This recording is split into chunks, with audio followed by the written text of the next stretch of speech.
Ile maneno nilisema jana, nimesema juzi ya kupigana na magenge na wauni na goons wote, sio story ya Nairobi ama sio ya Olkalau ama ya Kisumu, ni sehemu zote za Kenya.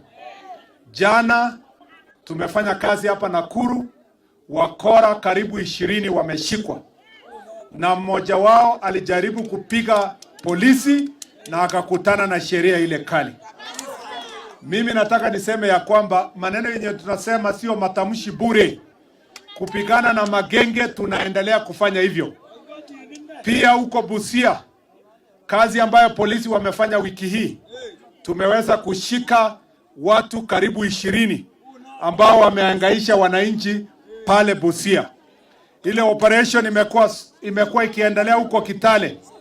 Tulishika vijana karibu 50 kule Kitale. Ile operation inaendelea Nairobi. Hiyo operation sio ati ni kazi imeanza saa hii.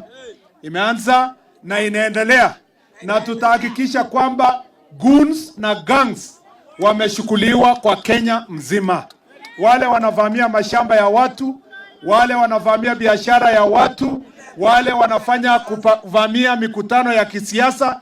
Nimesema kwamba hakuna mkutano ya kisiasa tutakubali tena magengi na wauni waingie kuharibu.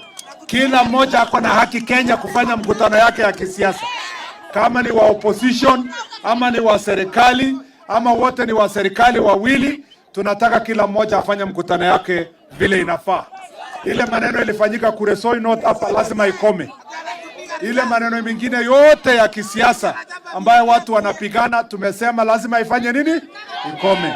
Na Inspector General wa polisi mwenye wako hapa Bwana Douglas Kanja ako na nguvu, ako na uwezo, ako na tajriba, na nimemwambia ya kwamba ako na support ya wizara kuhakikisha kwamba tumepigana na wauni Kenya mzima.